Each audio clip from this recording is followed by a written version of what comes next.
Once again, good day, students. Today we are exploring the history of global politics, how power, ideas, and institutions shape the relationships between peoples and states across time. Okay, together we are tracing the major turning points from ancient politics to our interconnected world today. You know what? If we trace back the history, we begin with the ancient world. Okay, in city-states like Athens and Sparta that can be found in Greece, we can realize the first experiments with governance and civic participation.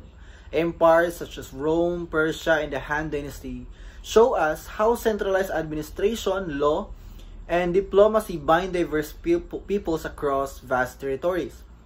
Alongside this institution, you know what? Philosophers like Plato, Aristotle, and Confucius encourage us to ask, what does it mean when we talk about justice? Or how will you define justice? What is the good state? Because these early debates create the foundation for our understanding of what is political system. As we move on into the idea of politics, especially in medieval period, power often becomes more local and layered. You know what? Feudal systems distribute authority among lords, kings, and religious leaders. Religion acts as a central organizing force, like the Catholic Church shapes politics in Europe, while Islamic caliphates influence politics across Middle East and beyond. Yet, even in this era, we notice long-distance ties. Trade routes, like the Silk Road that can be found in China, from China to Middle East, connect economies and cultures, reminding us that politics and commerce are deeply intertwined. So, in understanding the global politics in the early modern period, we witness, or even a lot of people witness the rise of sovereign state. The Treaty of Westphalia in 1648 formalizes a new principle. States are what? Recognized as the primary actors in international relations. At the same time, in understanding global politics, European powers expand through colonization. Through empire building, trade, and including naval dominance, we see a more global scale of politics emerge, where wealth and control of sea routes shape geopolitical influence. Na ibig sabihin, pinapakita nun na yung istorya ng political system ay minsan dinadaan na rin sa tinatawag nating territory, geographical concept, okay?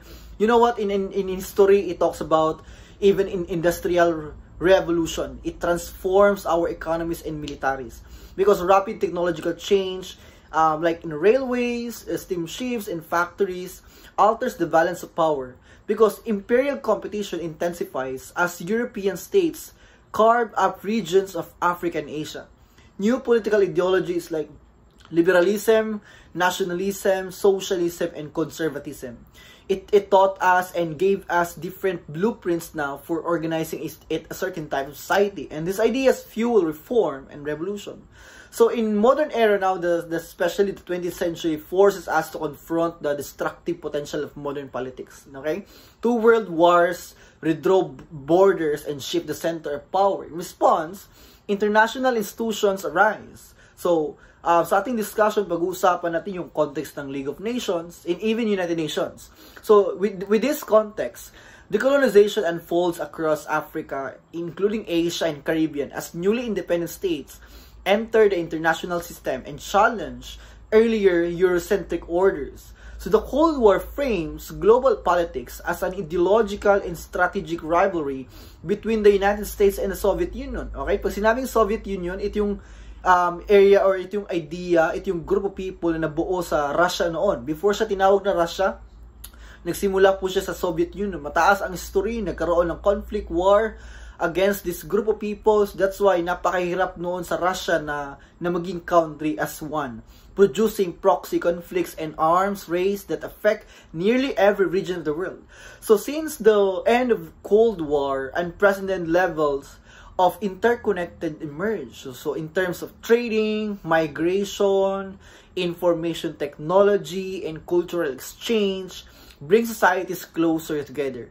At the same time, new power dynamics arise. Okay, we observe that the rise of states like China. Okay, are you familiar sa country in China, including India, regional blocs such as European Union and ASEAN, and the renewed assertiveness of other actors. So global challenges now, from climate change to pandemics to cyber threats, push us to cooperate even as competition continues. So looking across history, several themes stand out, okay? First, the tension between cooperation and conflict, okay? Kindly take note this one. Institutions are created to manage conflict, yet power struggles persist. Second, ideas matter. Political ideologies and more philosophies continuously reshape governance. The third one, technology and economics shape power. Yes, of course. In terms of resources, in terms of natural resources, economy can shape power. Innovations in terms of transportation, communication, and production change how states project influence. And finally, non-state actors like, for example, religions, corporations, and transnational movements increasingly shape global politics alongside states.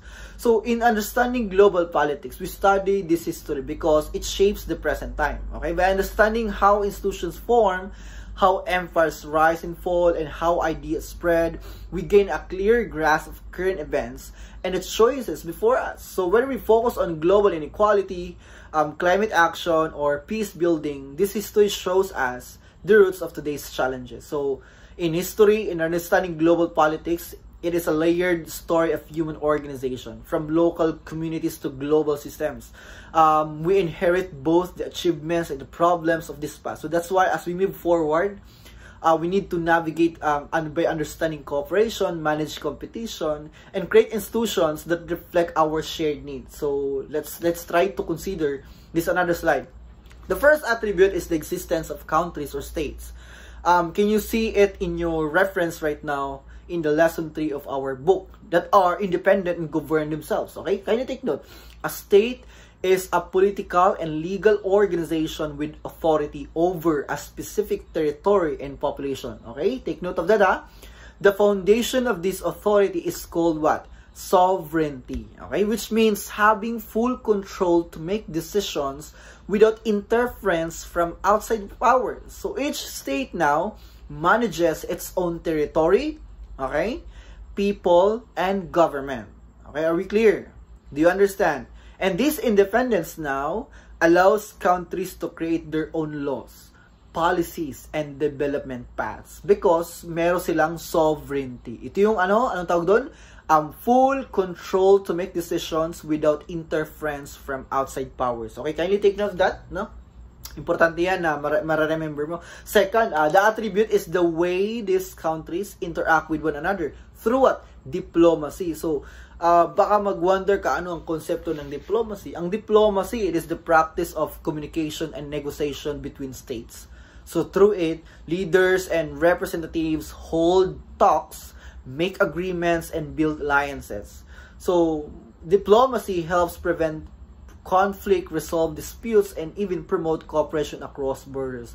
So, sa madaling salita, pag sinabi nating diplomacy, ito yung bagay na may agreement kayo, okay, may pag-uusapan kayo or may pinag-usapan kayo para magkaroon kayo ng exchange. So, tawag doon, diplomacy. So, the third attribute now is the role of international organizations. As you read your reference right now, your book right now, this international organization, these are formal institutions formed by what? States. Anong purpose? To manage global issues in cooperation. Okay, a good example is, in our reference, the United Nations, okay, or called as UN, which provides a platform where states meet, negotiate, and coordinate their actions. So, through such organization, through UN, pinapakita dun ang countries can address shared concerns like peace, security, development, and human rights. Because ginawa ang United Nations not just to understand the economic development. Ginawa ang United Nations para ma-prevent ang war. So, in terms of peace, security, development, and human rights. So the fourth attribute now in our reference, it shows us that international organizations are more than just meeting places. Why? They also develop their own identities and responsibilities. For instance, let's try to understand, I discussed earlier the role of United Nations. You know what? United Nations has specialized agencies. Okay? Anong una doon? The World Health Organization or WHO. It works on global health, while the International Labor Organization or called as ILO, it focuses on labor rights and working conditions worldwide. Okay, hindi lang yan pang isang country but worldwide. These agencies carry out tasks that individual states cannot easily accomplish on their own. So through the help of United Nations, it provides us a help or reach for us to improve our own. So in understanding politics, world politics today is shaped by 4 important features. Okay, ano yung una? Independent states. Second, we have here the diplomacy. Okay, the third one, international organizations, and the last one, specialized global agencies. So these attributes remind us that politics is not only about power but also about cooperation, shared responsibility, and solving problems that cross national borders. So in our next slide now, you can see now the difference between the nation state. Okay, I put it here.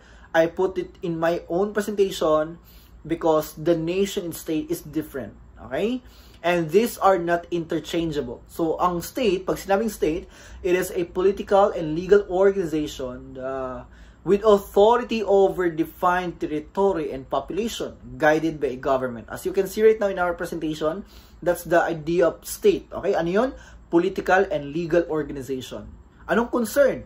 Defined territory and population, guided by a government. Now, whereas a nation naman, class, on the other hand, is a group of people now who share common elements such as culture, language, history, or even the identity. So not all states are nations. Kasi nga, ang state ay nire-refer niyang territory. And not all nations are states. So for example here, the nation of Scotland as it has its own flag and culture but remains part of the state of United Kingdom. So in our reference, na-mention dyan si Scotland. So meron siyang sariling flag, pero yung culture niya ay belong pa rin sa United Kingdom. Na ibig sabihin, magkaiba ang idea ng state at nation. So closer to home, many commentators actually see the Bangsamoro here in the Philippines as a separate nation within the Philippines. Even though it has its own culture and identity, but it still recognizes the authority of the Philippine state through what? Its leaders. So, ito yung example na nandito sa Pilipinas. There are also states with multiple nations and nations divided into multiple states. For example, you know what? The Korean nation is split into North Korea and South Korea. May tinatawag dyan ang 38 parallel. No, ito yung 38 parallel na ibig sabihin, ito yung boundary ng North and South na hindi ka pwedeng dumaan. So, in this context, the term Chinese nation can refer to both People's Republic of China, mainland, including Taiwan. Na ibig sabihin ngayon, the concepts of nation and state often overlap but are not the same. So they're not the same. Understanding the difference helps us see the complexity of world politics. Okay, I hope you learned something about this slide. So now, in a very simple context, ang pag sinabi nating state, it refers to a country and its government. Okay? So for example, government of the Philippines with understanding its territory. So ang state, meron siyang 4. Okay, ano yung 1, 2, 3, 4? Meron siyang 4 main attributes. Ano yung una? Population. Pag sinabing population, it refers to citizens. So, ang population, a state exercises authority over a group of people who live within its territory. So, these people are called what? Citizens. Okay? The second one here, we can see now the second attribute of a state ay yung territory. So, a state governs a clearly defined geographic area which includes its land, waters, and even airspace. Okay, that's the second one. The third one here, we can see now the idea of government, which a state has an organized system of leadership that creates and enforces laws, policies, and rules that society must follow. Okay, ano yung una? Population, territory, government. Ang pangatlo natin yung sinabi ko kanina, yung tinatawag na sovereignty. Okay, this is the most crucial attribute kasi ang sovereignty means full control yan. Means supreme authority both internally and externally without considering other groups or individual to understand ano yung decision. So internally, no group or individual can operate within the territory without following the laws of the state. So ibig sabihin, including churches, dyan makikita natin yung companies, even civil society organization, wherever they are located at, they must follow the state's laws. So ito yung konsepto ng sovereignty with regard to internally. So second one, we have here the externally. So understanding sovereignty, it means independence from outside interference. Na ibig sabihin, yung Pilipinas, sample na natin,